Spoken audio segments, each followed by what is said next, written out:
Hello guys, आज के इस वीडियो में लोग क्लास 9th हिंदी पार्ट का नाम है लहासा की ओर से most importance objective question answer देखेंगे। इससे पहले आपको 1-2 मिनट के अंदर अच्छे से इस कहानी को एक्सप्लेन कर देते हैं ताकि सभी क्वेश्चन आंसर आपके लिए याद रखना आसान हो जाए। तो लहासा की ओर इसको लिखा है राहुल संकीर्तियायन जी ने इस पार्ट को लिखा है। इसमें बताते हैं इसका जो मित्र होते हैं जो सुमति, ये मंगोल के है, मंगोलिया है ना, मंगोल जाति के है। अब इसी के साथ ये यात्रा करते हैं। तो इस पार्ट में जो है यात्रा वृत्तांत है, तिब्बत की यात्रा करते हैं। कहाँ की?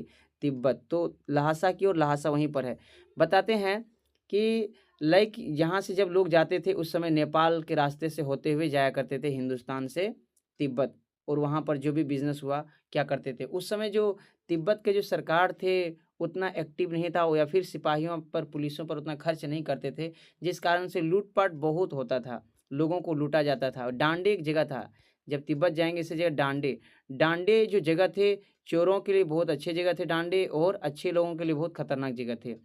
लोग इसलिए भिखारी का भेष, ये जो राहुल और जो सुमति है दोनों जाया करते थे ना, तो भिखारी का ड्रेस इसलिए पहन लिए कटा फिटा, ताकि उसको भिखारी समझ के छोड़ दे चोर। और कुची कुची कहते थे, कुची कुची का मतलब होता है दया कीजिए दया कीजिए। अब बताते हैं तिब्बत की जो महिलाएं होती है अपने जो झोपड़पट्टी में रहती है वहाँ पर बहुत अच्छी होती है। घर में अगर हम लोग चाय वगैरह देंगे तो बना के देते हैं। घर में भले ही रहने नहीं देते, लेकिन चाय वगैरह ठोटीदार खोटीदार बर्तनों में बना करके दे देते थे वहाँ की महिलाएं। अब वहाँ पर वर्णन करते हैं कि बेगार मजदूर भी है, मंदिर भी है। अब जहाँ पर लेखक जो है ना क्या करते हैं 103 पोथियाँ रखती है। अब यहाँ पर ये पूरा वर्णन क्या है, यात्रा वृत्तांत। आई होप समझ गए। चलिए अब हम लोग बताते जाएँगे। और जब ये राहुल भटक जाते हैं अपने रास्ते से, दोनों है ना, रास्ते से राहुल भटक जाते हैं तो सुमति बोलते कि ना जाने हम चाय को गरम-गरम करके 2-3 मर्तबा रखे और अभी तक आप आ ही नहीं रहे थे। तो बोलता है कि हम थोड़ा रास्ता भटक गए थे। बाय द वे चलिए हम लोग देखते हैं क्वेश्चन आंसर, वहीं से आपको समझाएँगे, नहीं होगा। फर्स्ट में देखिए मंदिर में कितनी पोथियाँ थी? तो 103 पोथियाँ थी, बिल्कुल सही हो जाएगा। नेक्स्ट क्वेश्चन की ओर आ जाइए 2 नंबर में। नेपाल तिब्बत मार्ग व्यापारी होने के साथ कौन सा मार्ग था? तो 4 विकल्प है, आपको जल्दी से जवाब दे देना। फर्स्ट में पर्यटक मार्ग थे, सेकंड में आम आवाम मार्ग, सैनिक मार्ग, तो सैनिक मार्ग थे, ऑप्शन नंबर सी हो जाएगा, बिल्कुल सही आंसर हो जाएगा। आप जल्दी से कमेंट कीजिए, क्विक रिवीजन हम जल्दी-जल्दी अब पढ़ेंगे क्वेश्चन को। भरिया किसे कहा जाता है? भरिया कहा जाता है कूली को, जो सामान वगैरह को ढोते हैं ना, भार वाहक को कहते हैं। नेक्स्ट देखिए, लाइक 4 नंबर का क्वेश्चन ये रहा आपके स्क्रीन के सामने। तिब्बत की यात्रा के दौरान सुमति का होना लेखक के लिए क्यों महत्वपूर्ण था? सुमति को अच्छी जानकारी थी, वहाँ का जान पहचान अच्छी थी, सुमति जा चुके थे क्योंकि मंगोल ये थे, मंगोल जाति के थे। मंगोल और कहाँ पर है? भारत के ऊपर में, यानी कि तिब्बत चाइना की साइड में है। लेखक को सुमति ने चोर डकैत से बचने के लिए कौन सा रास्ता सुझा? भीख मांगने का रास्ता, भीख मांगने का रास्ता। भीख मंगा दे करके छोड़ देगा। लहासा की ओर पाठ में हिंदी गद्य कौन सी विधा है? यात्रा वृत्तांत है, यानी कि यात्राओं का वर्णन किया है, तिब्बत की यात्रा का वर्णन किया है। नेक्स्ट देखिए, नेपाल के अतिरिक्त किस देश की चीज़ नेपाल तिब्बत मार्ग से जाया करती थी? Hindustan, it means Bharat. Next देखिए क्वेश्चन नंबर 8 में है। नेक्स्ट देखिए लाइक यहाँ पर 8 नंबर में पूछा है, छड़ाऊ वेश का क्या अभिप्राय है? बनावटी वेश, बनावटी वेश को कहते हैं।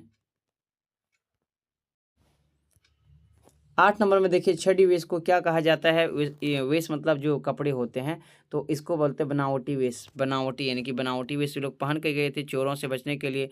लेखक जहाँ जाते थे, कहाँ पर रास्ता? ये लटकोर जो थे ना, एक जगह था जहाँ पर रास्ते भटक गए थे लेखक, और सुमति इसके लिए चाय बना रहे थे, गर्म कर रहे थे लगभग 3 मरतबा। तिब्बत में बनने वाली चाय की विशेषता क्या थी? तो बिल्कुल 4 विकल्प है, आपको जल्दी से जवाब दे देना है। 10 नंबर का ऑप्शन नंबर सी हो जाएगा, वह मक्खन और दूध से बनाई जाती थी।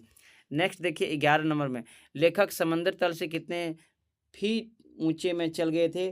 तो बिल्कुल 16-17 हज़ार फीट ऊंचे चल गए थे ये लोग। लहासा की ओर तिब्बत जाएंगे तो बिल्कुल पहाड़ से चढ़ना पड़ेगा, बहुत ऊंचाई होता है समंदर तल से। तिब्बत की जमीन किस में बटी थी? तो किसानों में, मजदूरों में, जमींदारों में, जागीरों में। तो इसका आंसर आपको जल्दी कमेंट बॉक्स में बता देना है, ऑप्शन नंबर डी हो जाएगा, जागीरों में बटे हुए थे।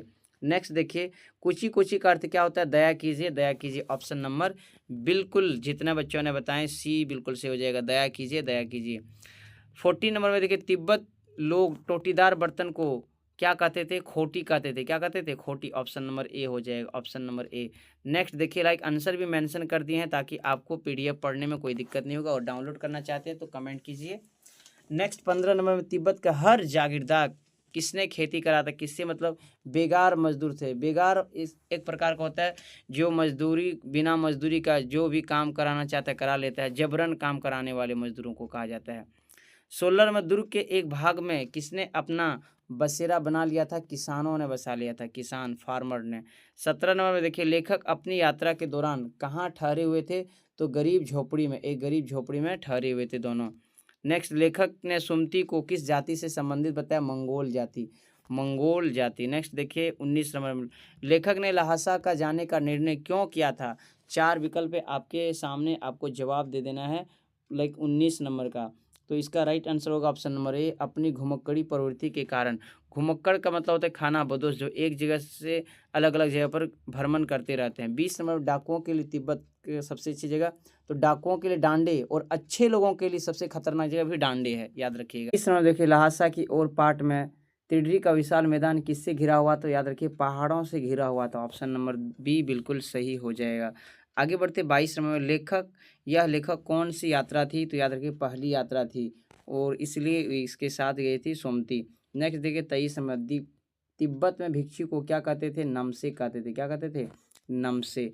नेक्स्ट क्वेश्चन देखिए 24 नंबर में तिब्बत में महिलाओं को किस बर्तन में चाय देती थी, खोटी बर्तन में चाय देती। ऑप्शन नंबर 3 सही हो जाएगा। तिब्बत के जमीन पर किनका आधिपत्य था, यानी कि आपको बता देना 4 विकल्प था, तिब्बत के जमीन में किसका अधिकारी था, मतलब किसका अधिपत्य था, है ना। तो आपको 4 विकल्प देते हैं, इसका जवाब जल्दी से 25 का राइट आंसर जागीरों का, बिल्कुल सही आंसर हो जाएगा, जागीरों का हो जाएगा। नेक्स्ट क्वेश्चन की ओर आ जाए 26 नंबर में लिखा है लेखक ने डांडी की चढ़ाई के लिए किसकी सहायता ली थी, घोड़ी की सहायता ली थे, लेकिन इसका घोड़ा जब जा रहे थे लेखक तो रास्ते भटक गए थे लडकोर में। नेक्स्ट देखिए 27 नंबर उस समय में किसी भी भारतीय को कहाँ जाने की मनाही थी, तिब्बत जाने की मना थी, वहाँ की व्यवस्थाएं अच्छी नहीं थे।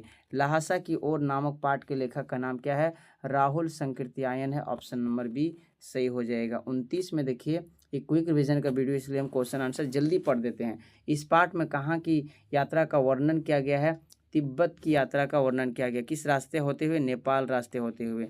30 नंबर में देखिए रास्ते पर जगह जगह किस देश की फौजी की चौकी और किले की घेराबंदी थी, चीन। चाइना, पता है कि चाइना भी पूरी तरह से कब्जा किए हुए थे, तिब्बत को पूरी तरह से सताया भी, बहुत सताए थे। 1949 में ये सब आज़ाद हुए थे। नेक्स्ट देखिए वह रास्ता प्रमुख रूप से किन प्रयोग में आते थे, तो सैनिक और व्यापारी। ऑप्शन नंबर डी हो जाएगा, सैनिक और व्यापारी के लिए प्रयोग किए जाते थे उपयोग। लेखक के साथ दूसरा व्यक्ति कौन था, उसका नाम क्या थे, सुमति नाम थे, नाम क्या थे, सुमति। सुमित देखिए आपको आंसर में अलग अलग विकल्प देखने को मिलेंगे, आपको आंसर देखते समय सुमति, सुमित नहीं सुमति होगा, ठीक है। तो आप पढ़ करके कमेंट कीजिएगा और वहाँ पर एग्जाम में लिखिएगा। राहुल संकृत्यायन कौन से धर्म से, बौद्ध धर्म से। ऑप्शन नंबर सी इसका राइट आंसर हो जाएगा, ठीक है।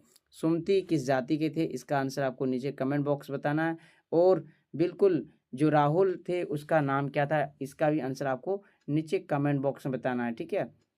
बाय द वे बता देते केदारनाथ पांडे उसका नाम था। आई होप ये वीडियो पसंद आई होगी, तो इस वीडियो को लाइक कीजिए।